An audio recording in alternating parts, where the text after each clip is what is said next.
दोस्तों फिर से स्वागत है आपका मेरे YouTube चैनल में जिसमें हम इतिहास को पढ़ रहे थे। जिस जगह से हमने अपने पहले लेक्चर को छोड़ा है उसी जगह से हम अब आगे कंटिन्यू करेंगे। जैसे कि मैंने आपको बताया था कि जो हड़प्पा सभ्यता है उसके समकालीन भी कुछ सभ्यताएं रही हैं। एक तो है मेसोपोटामिया की सभ्यता, मिस्र की सभ्यता और हुआंगो की सभ्यता। इनकी नदी भी इनके सामने लिखी हुई है।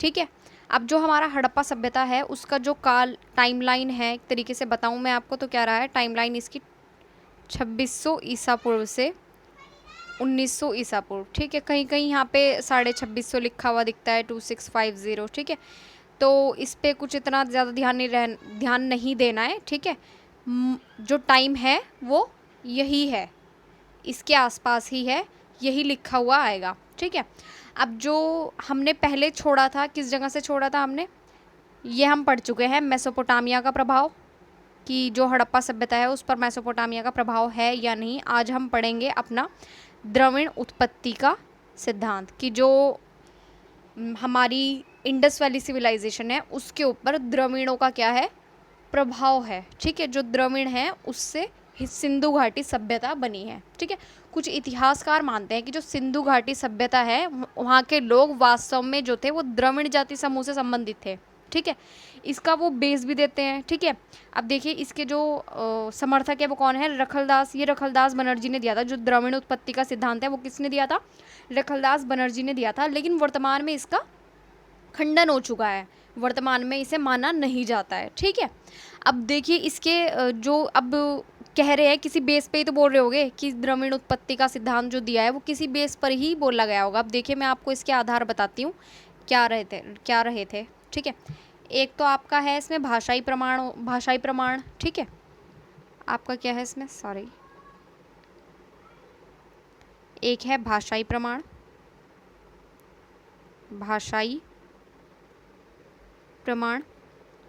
और एक है इसमें आपका सांस्कृतिक समानता।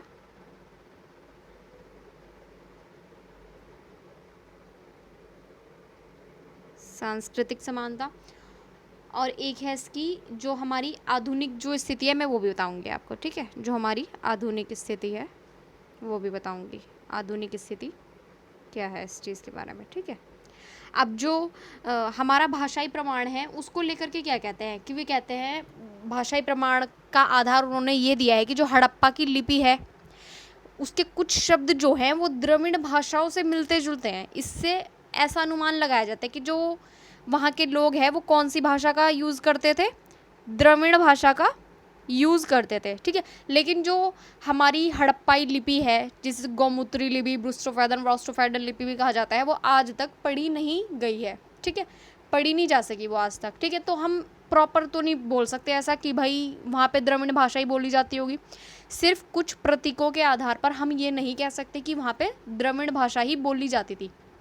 और कुछ कुछ इसके किससे मिलते हैं, तमिल और तेलुगु से मिलते हैं। लेकिन हम एक प्रॉपर वे में नहीं बोल सकते कि हाँ वहाँ पे द्रविड़ भाषा ही बोली जाती होगी, क्योंकि लिपि तो आज तक भी पढ़ी नहीं गई है। ठीक है, अब एक हमारी है सांस्कृतिक समानता। सांस्कृतिक समानता क्या है कि जो हड़प्पा के जो धार्मिक प्रतीक है ना, वहाँ के जो देवी देवता हैं, जैसे कि मातृ देवी हो गई, अपनी पशुपति जी हो गए, वहाँ से इनकी मूर्ति मिली है। तो ये द्रविड़, इसमें किसकी झलक मिलती है, द्रविड़ संस्कृति की झलक मिलती है। ठीक है, जैसे वहाँ पे नाग पूजा प्रचलित थी, वृक्ष पूजा। ठीक है, और ये सब जो है वो आज भी द्रविड़ क्षेत्र में पाए जाते हैं। तो वे इस बेस पे क्या कहते हैं कि जो हमारी जो सांस्कृतिक समानता है ये, ठीक है, ये क्या है, जो सांस्कृतिक समानता मतलब जो हड़प्पा की सांस्कृतिक समानता है वह द्रविड़ की सांस्कृतिक समानता से मिलती है। इस वजह से जो हड़प्पा सभ्यता है वो द्रविड़ से क्या रही होगी, प्रभावित रही होगी। लेकिन ऐसा नहीं है। ठीक है, ये जो हमारी ये वृक्ष पूजा होती है, नाग की पूजा होती है, पेड़ पौधों की, ये तो काफ़ी टाइम पहले से चली हुई आ रही है। उस टाइम पे हड़प्पा सभ्यता का क्या था, अस्तित्व नहीं था, पहले से ही चली हुई आ रही है। ठीक है, अब एक बोलते हैं कि जो अब एक इसका आधुनिक स्थिति तो यह है कि जो आज के जो द्रविड़ लोग हैं वो मुख्यतः कहाँ पाए जाते हैं, दक्षिण भारत में पाए जाते हैं, जैसे कि तमिलनाडु हो गया आपका, आंध्र प्रदेश, कर्नाटक, केरल, यहाँ पे रहते हैं द्रविड़ लोग। ठीक है, और ये माना जाता है कि जो आर्यों के आगमन के बाद द्रविड़ लोग जो थे वो उत्तर से हट के दक्षिण की ओर चले गए थे। मतलब पहले जो आर्य थे वो कहाँ रहते थे, पहले आर्य कहाँ रहते थे, पहले आर्य हमारे कहाँ रहते थे? आर्य हमारे पहले उत्तर में रहते थे, ठीक है। और जब आर्यों का आगमन हुआ, कौन आए? जब आर्यों ने भारत पे क्या करा? आक्रमण करा, ऐसे भी बोला जाता है, या आर्य भारत में आए जब, ठीक है। आर्य जब भारत में आए तो क्या हुआ? ये जो हमारे कौन थे? द्रविडियंस थे, ये कहाँ चले गए? ये चले गए दक्षिण में, ठीक है। ऐसा कहा जाता है, ठीक है, कि जो वहाँ के लोग थे, जो पहले ये कहाँ रहते थे? उत्तर में रहते थे, और बाद में जब हमारे आर्य आए तो ये द्रविड़ लोग उत्तर से हट के दक्षिण की ओर चले गए। लेकिन प्रभाव किसका है? द्रविड़ का ही है, ठीक है। मतलब जो हमारा दक्षिण भारत है उसी का प्रभाव है किसके ऊपर? हमारी सिंधु घाटी सभ्यता पर। लेकिन ऐसा नहीं है, ठीक है। एक इसका मैं एक और वो बताऊं प्रमाण, एक है इसका मानव शास्त्रीय प्रमाण, मानव शास्त्रीय प्रमाण, ठीक है। एक इसका ये प्रमाण है। अब देखिए, ये जो मानव शास्त्रीय प्रमाण है ये किस बेस पे कहा जाता है? कुछ कंकाल मिले हैं, जैसे जहाँ से सिंधु घाटी सभ्यता से कुछ कंकाल मिले हैं, और जब हमने उनके ऊपर अध्ययन किया तो उनके अंदर ना कुछ जो द्रविड़ जातीय लोग थे उनकी विशेषता पाई गई है। उन कंकालों में किसकी विशेषता पाई गई है? द्रविड़ जातीय लोगों की विशेषता पाई गई है। इस बेस पर भी कहा जाता है कि जो हमारी इंडस वैली सिविलाइजेशन थी उस पर किसका प्रभाव था? द्रविडियंस का प्रभाव था। मतलब कि दक्षिण भारत के जो लोग हैं उनका प्रभाव था किस पर? हमारी इंडस वैली सिविलाइजेशन पर। लेकिन ऐसा नहीं है, अब मान लो भारत में लोग रह रहे हैं, ठीक है, जितने भी लोग रह रहे हैं, अब कुछ तो समानता मिलेगी ना किसी के अंदर। ऐसा तो नहीं है कि बिल्कुल ही वो एलियंस थे, उनके अंदर ये समानता मिलनी नहीं है ना, ऐसा तो नहीं है। तो अब जो इसकी आलोचना किन बेस पे की जाती है? जो हमारा ये द्रविड़ उत्पत्ति का सिद्धांत है इसकी आलोचना किस बेस पे की जाती है ये भी देखिए। इसकी आलोचना किस बेस पे की जाती है? आलोचना, पहली बात तो जो सभी विद्वान हैं वो इससे क्या है? आपके सहमत नहीं है बिल्कुल भी, ठीक है। ये बॉक्स मेरे से बनाना नहीं आता, खैर छोड़ो। सभी विद्वान इससे सहमत नहीं है। और जो हड़प्पा की लिपि है, मैंने आपको उस टाइम पे भी बताया कि जो हड़प्पा की लिपि है वो क्या है? आज तक पढ़ी नहीं गई है। हड़प्पा की लिपि नहीं पढ़ी गई है, तो हम ये तो नहीं कह सकते कि भाई वो द्रविड़ भाषा से ही जुड़ी है, ठीक है। केवल कुछ जो प्रतीक है उनके मिलने से हम ये नहीं बोल सकते कि हाँ भाई वो द्रविड़ भाषा ही बोलते थे, ठीक है। और जो हड़प्पा से मिले जो कंकाल हैं, अभी मैंने बताया था कि उनके अंदर कुछ द्रविड़ लोगों का भी क्या पाया गया है, कुछ उनके अंदर विशेषताएं पाई गई हैं, ठीक है। तो अब जो हड़प्पा से मिले कंकाल हैं उनमें सिर्फ द्रविडियंस के लक्षण नहीं है, बल्कि उनके अंदर ऑस्ट्रिक, मंगोलियाइड आदि जो नस्ल हैं उनके भी क्या है? लक्षण पाए गए हैं। तो हम ये नहीं कह सकते कि भाई वो कौन थे? द्रविडियंस ही थे, ठीक है। वो क्या थे? एक मिश्रित जनजाति थी, ठीक है। मतलब अब जब वहाँ पे कौन कौन सी जाति पाई जा रही है? ऑस्ट्रिक भी पाई जा रही, मंगोलियाइड भी पाई जा रही, 2-4 और है वो भी पाई जा रही, ये भी नस्ल पाई जा रही है। तो क्या कह सकते हैं? ये थोड़े कहेंगे कि भाई हम द्रविडियंस ही थे, वो ये क्या है? मिश्रित जनसंख्या थी, ठीक है। अब यहाँ पे जो मैंने उसी टाइम पे वैसे बता दिया आपको, जो आलोचना और किस बेस पे की जाती है, वे कहते थे कि यहाँ पे पशुपति नाग, मातृदेवी, ठीक है, ये सब, इन सब को हम किससे? सिर्फ द्रविड़ संस्कृति से नहीं जोड़ सकते ना। सिर्फ द्रविड़ संस्कृति से जोड़ना केवल एक अनुमान है, प्रॉपर वे में हम इसे नहीं जोड़ सकते। ये तो इसकी जो जड़ें हैं वो काफ़ी टाइम पुरानी है, ठीक है। और ये जो तत्व हैं ये किस में मिलते हैं? अन्य सभ्यताओं में मिलते हैं, ठीक है। क्योंकि जो प्रत्यक्ष प्रमाण है आपका उसका अभाव है, इस वजह से इसको क्या कर दिया गया है? इसको मतलब इससे सहमत नहीं है, और वर्तमान में इसका खंडन हो चुका है, क्योंकि क्या है? इसमें प्रत्यक्ष प्रमाण का अभाव है, प्रत्यक्ष प्रमाण का अभाव, ओके। इस वजह से इसको क्या कर दिया गया है? इसका खंडन, इस वजह से इसका खंडन हो गया है, ठीक है। अब नेक्स्ट है आपका, नेक्स्ट कौन सा था? चलिए हम देखते हैं नेक्स्ट क्या था। स्वदेशी क्रमिक, ठीक है, ये मैं बाद में बताऊंगी। पहले आर्यों का, ठीक है, आर्यों के द्वारा ये कहते हैं कि जो हमारी सिंधु घाटी सभ्यता है वो आर्यों से प्रभावित है, ठीक है। इसके जो आपके समर्थक है वो कौन है? रामचंद्र जी, लक्ष्मण स्वरूप सहाय, ठीक है। इसके जो समर्थक हैं वे ये हैं। लेकिन अब आर्यों का सभ्यता, कुछ लोग क्या कहते हैं कि जो कुछ विद्वान मानते हैं कि जो आर्य हैं वो उनका हड़प्पा सभ्यता पर प्रभाव रहा है। लेकिन जो आज में वर्तमान शोध हो रहा है ना, आज के टाइम पे जो वर्तमान शोध हो रहा है उसने इस विचार का खंडन कर दिया है, ठीक है। अब खंडन करने के तर्क क्या दिए हैं उन्होंने कहा है कि भाई जो हड़प्पा सभ्यता है उसका उत्कर्ष, मैंने भी बताया आपको क्या रहा है उसका उत्कर्ष टाइम पे, उसका टाइम पीरियड क्या है, 2600 से 2900। जबकि जो आर्य थे, हम पढ़ेंगे वैदिक इरा आएगा हमारा, उसके अंदर हम क्या पढ़ेंगे कि जो आर्य आए हैं वो कब कब आए हैं, 1500 ईसा पूर्व में कहाँ आए हैं, वो भारत में आए हैं। तो अब टाइम डिफरेंस देख लो कितना बैठ रहा है ना।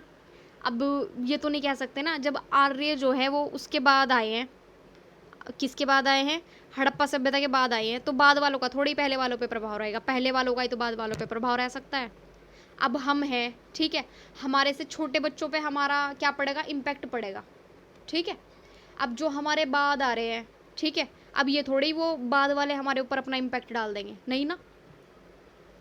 तो ये क्या है कि जो हड़प्पा सभ्यता है वो आर्यों के आने से पहले ही क्या कर दे चुकी थी, ये इसका 1900 में इसका पतन भी हो गया, 2600 में ही आई, ठीक है। अब 1900 में जो हड़प्पा सभ्यता है हमारी, इंडस वैली सिविलाइजेशन, उसका पतन हो गया है। उसके बाद क्या आ रही है हमारी वैदिक सभ्यता, ठीक है, आर्य आ रहे हैं उसके बाद हमारे। तो क्या है, ये तो एकदम मतलब ये नहीं बोल सकते कि जो आर्य हैं उनका प्रभाव रहा है, ठीक है। एक तो कौन सा हमारा डिफरेंस हो गया, मतलब ये जो मैंने आपको बताया, ये क्या हो गया हमारा, समय का अंतर, समय का अंतर। क्लियर हो गया, आई थिंक क्लियर हो गया होगा आप सबको, ठीक है। अगर क्लियर ना हो कुछ तो आप कमेंट करके बता सकते हैं, आई विल क्लियर। और दूसरी है हमारी सांस्कृतिक भिन्नता, सांस्कृतिक भिन्नता, ठीक है। अब सांस्कृतिक भिन्नता में क्या है कि जो हड़प्पा, अब देखो जो हमारी हड़प्पा सभ्यता थी, ठीक है, वो कैसी सभ्यता थी हमारी, हमारी इंडस वैली सिविलाइजेशन एक नगरीय सभ्यता थी, ठीक है। जबकि जो वैदिक सभ्यता थी वो कैसी थी, वैदिक इरा कैसा था, ग्रामीण संस्कृति थी यहाँ पे, ठीक है। टोटली डिफरेंस है ना, टोटल डिफरेंस है, ये नगर है ये ग्रामीण है, ठीक है। तो हड़प्पा में नगर नियोजन था, एक नगर नियोजन था, कितने अच्छे तरीके से वहाँ का नगर नियोजन था कि जो सड़कें थी उसमें ग्रिड प्रणाली को अपनाया गया था। वो 90 डिग्री के एंगल पे क्या कर रही थी, सड़कें एक दूसरे को काट रही थी, ठीक है। और जो दरवाजे थे मुख्य उसमें नहीं खुलते थे, मुख्य जो सड़क थी वहाँ पे नहीं खुलते थे, ठीक है।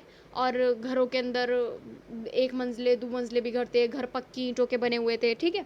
तो ये सब क्या थी, वहाँ की एक नगर नियोजन प्रणाली, पक्की ईंटों का जल निकासी व्यवस्था वहाँ की बहुत अच्छी थी। तो ये क्या थी, हमारी इंडस वैली सिविलाइजेशन हमारी शहरीय सभ्यता थी। इंडस वैली सिविलाइजेशन क्या थी, हमारी नगरीय सभ्यता थी। जबकि जो हमारी वैदिक सभ्यता थी वो कैसी थी, ग्रामीण सभ्यता थी। तो नहीं कह सकते सांस्कृतिक भिन्नता है, ठीक है। आर्य कैसे थे, पशुपालक थे, और इनकी संस्कृति कैसी थी, ग्रामीण थी। तो इन दोनों की जो संस्कृति है उसके अंदर तो कोई मेल नज़र नहीं आता हमें, ठीक है। इस वजह से क्या कर दिया गया है इसमें, क्योंकि मेल नज़र नहीं आता, इस वजह से इसको क्या कर दिया गया है, इस बात पे इसका खंडन कर दिया गया है, ओके। अब नेक्स्ट वन इज़ लिपि और भाषा। जो हमारी इंडस वैली सिविलाइजेशन थी उसकी लिपि क्या है, उसकी लिपि अभी तक पढ़ी नहीं गई है, इंडस वैली सिविलाइजेशन की लिपि। और जो हमारे वैदिक सभ्यता थी उसकी तो अच्छी खासी पढ़ी लिखी गई है, मतलब पढ़ी लिखी लिपि थी वहाँ की, ठीक है। ये क्या थी, अनपढ़ लिपि, ठीक है। अब मेरे कहने का मतलब यह है कि जो हमारे इंडस वैली सिविलाइजेशन थे वहाँ के लोग बहुत अच्छे पढ़े लिखे थे, उन्होंने लिख भी रखा है, लेकिन उनकी लिपि अभी तक अपठनीय है, पढ़ी नहीं गई है, ठीक है। और जो आर्य थी उनकी भाषा कौन सी थी, वैदिक संस्कृत। आर्यों की भाषा कौन सी थी, वैदिक संस्कृत आर्यों की भाषा थी, जो कि पढ़ी गई है। दोनों में सीधा संबंध बिल्कुल भी नहीं मिलता है, ठीक है। अब एक है हमारा धार्मिक अंतर, हम बोल सकते हैं वहाँ पे था, ठीक है। हड़प्पा में किसकी पूजा होती थी, हड़प्पा में मतलब किसको मानते थे, मातृ देवी, पशुपति नाग, वृक्षों की पूजा करते थे। लेकिन जो आर्य थे वो किसकी पूजा करते थे, ठीक है। अब आर्य किसकी पूजा करते थे, अग्नि, इंद्र, वरुण आदि देवता थे उनके, जो जिसकी वे क्या करते थे, पूजा करते थे। इंडस वैली सिविलाइजेशन में किसकी पूजा हो रही है, पशुपति नाग की और मातृ देवी की, मातृ देवी, ठीक है, मातृ देवी की। और जो हमारा वैदिक सभ्यता थी उसके अंदर किसकी पूजा हो रही है, वैदिक सभ्यता में इंद्र, वरुण, ठीक है, अग्नि, इन सब की पूजा हो रही है, किसमें, वैदिक सभ्यता में, ठीक है। और एक उस टाइम पे इंडस वैली सिविलाइजेशन के टाइम पे तो क्या था, ये पशु बलि वगैरह नहीं था, ठीक है। अब आगे जा करके क्या है, पशु बलि आ गई। और जो वहाँ का समाज था, इंडस वैली सिविलाइजेशन का समाज था, ये क्वेश्चन काफ़ी बार पूछ भी लिया जाता है। इंडस वैली सिविलाइजेशन का समाज कैसा था, मातृसत्तात्मक समाज था, ऐसा कहा जाता था। लेकिन अब ये मैं न्यू बात बता रही हूँ आपको, ठीक है। मातृसत्तात्मक क्या था, वहाँ का समाज था। और जो हमारी वैदिक सभ्यता थी, वैदिक, वो कैसी थी, पितृसत्तात्मक, पितृसत्तात्मक, ठीक है। अब ये भी डिफरेंस हो गया इनके अंदर। लेकिन आज के टाइम पे जो इंडस वैली सिविलाइजेशन है ना, वहाँ पे ये मातृसत्तात्मक वाले इस चीज़ का भी मतलब खंडन हो चुका है, ठीक है। वो आगे जब मैं आपको आगे और पढ़ाऊंगी तब बताऊंगी, ठीक है।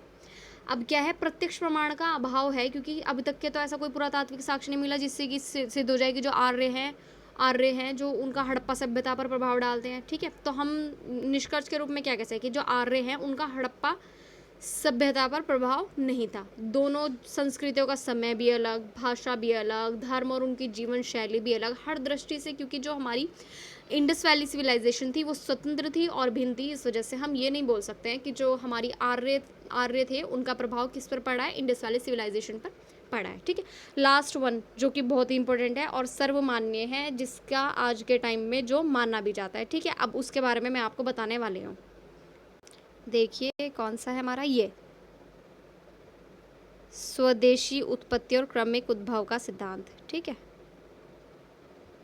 स्वदेशी उत्पत्ति और क्रमिक उद्भव का सिद्धांत, इसके समर्थक कौन है आपके, एस्पिगट, ठीक है, रफीक मुगल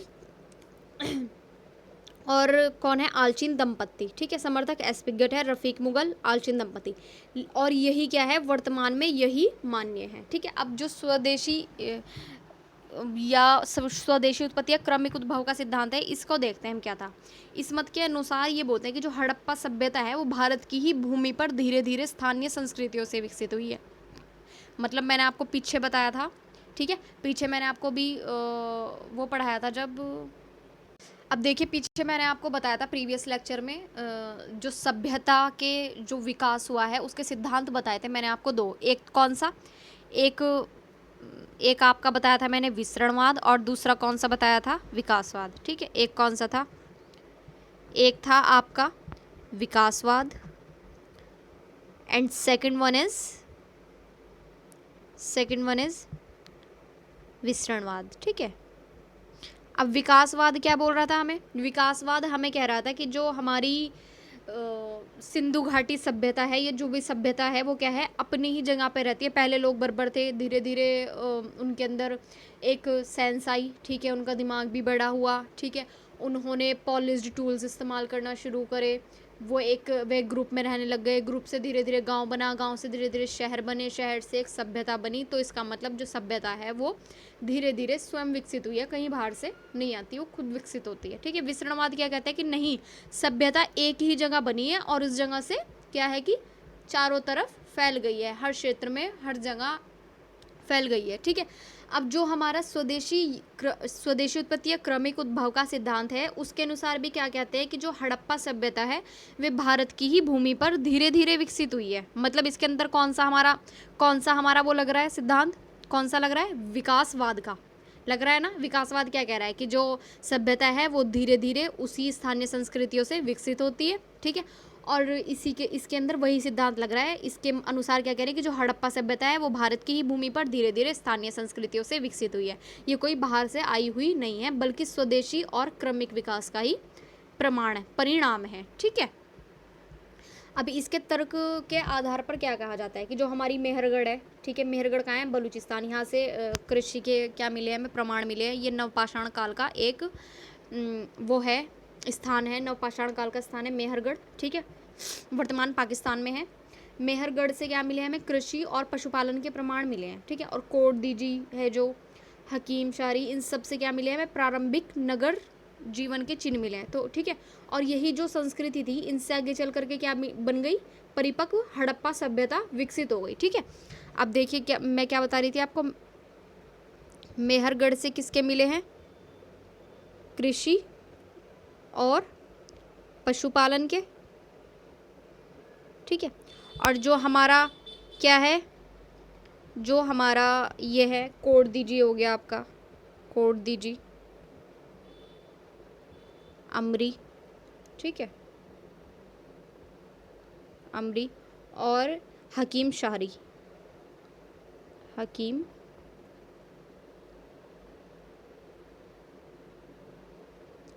शाहरी। इनसे क्या मिले हैं, इन सब से किसके प्रमाण मिले हैं, प्रारंभिक नगर जीवन के, नगर के प्रारंभिक नगर के क्या मिले हैं, यहाँ से हमें प्रमाण मिले हैं, ठीक है, प्रारंभिक नगर के प्रमाण, ठीक है। अब यही क्या है, जब ये प्रारंभिक नगर थे तो यही विकसित हुए होंगे, ठीक है, धीरे धीरे इनके अंदर भी चेंजेस हुए होंगे, ठीक है, और यही चेंजेस जो होते होते एक क्या बन गई, एक शहरी सभ्यता हमारी इंडस वैली सिविलाइजेशन बन गई, ठीक है। और अब जो क्रमिक विकास के चरण वो क्या रहे होंगे, पहले कृषि आधारित गांव बने, मैंने आपको पहले बताया था, कृषि करनी स्टार्ट करी, कृषि से धीरे धीरे कबीलों में लोग रहने लग गए, कबीलों से गांव बना, ठीक है। अब देखिए मैं आपको बता दूं थोड़ा सा, देखिए कृषि हुई, माय गॉड, कृषि हुई, कृषि से किस में रहने लग गए, जब कृषि करेंगे तो उसी जगह रहेंगे तो कबीले बने, ठीक है, कबीले, कबीले से क्या बना, गांव, ठीक है, गांव से क्या बना, कस्बा,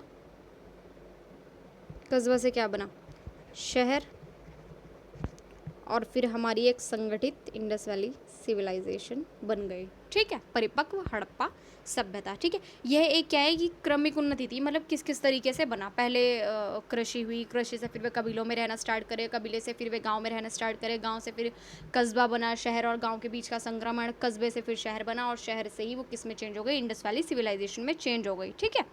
मतलब कि किसी बाहरी प्रभाव नहीं है कि इसके ऊपर, ये क्या है, खुद ही विकसित हुई है, ठीक है। अब इसके अंदर स्थानीय तत्व क्या है कि जो ईंटों का प्रयोग हो गया, अनाज का भंडार, प्रारंभिक जो गांव थे वो कस्बे से धीरे धीरे एक योजनाबद्ध नगरों में चेंज हो गए, पशुपालन स्टार्ट हो गया, वहाँ पे उनकी धार्मिक मान्यताएं बढ़ी, वृक्षों की पूजा, फिर मातृदेवी की पूजा स्टार्ट हुई, ठीक है। बैल और सांड का महत्व था वहाँ पे, गायें वगैरह के चिन्ह नहीं मिले, घोड़े के भी चिन्ह नहीं मिले किसी चीज़ के ऊपर, हालांकि घोड़े की अस्थियाँ मिली हैं एक दो जगह से, ठीक है। लेकिन ऐसा कहा जाता है कि जो हड़प्पा सभ्यता के लोग हैं वो घोड़े से परिचित नहीं थे, ठीक है। अब जो विदेशी प्रभाव का अभाव है, ठीक है, जो हड़प्पा सभ्यता है उसमें क्या है, विदेशी प्रभाव का अभाव है, पुरातत्व में ऐसा कोई भी साक्ष्य नहीं मिला है कि जो हम बोले कि जो मेसोपोटामिया या आर्य, ठीक है, या फिर जो हमारे द्रविडियंस थे, इन्होंने किसको जन्म दिया है, इंडस वैली सिविलाइजेशन को जन्म दिया है, इसका कोई भी प्रमाण नहीं है, ठीक है। हाँ व्यापार हुआ था, लेकिन उनकी इंडस वैली सिविलाइजेशन की उत्पत्ति पर उसका कोई असर नहीं पड़ा, ठीक है। तो इसकी आलोचना किस, अब जो हमारा आलोचना तो हर चीज़ की होगी, ठीक है, अब इसकी आलोचना भी की जाती है। अब आलोचना किस बेस पे की जाती है, ज़रा ध्यान से सुनना, ठीक है।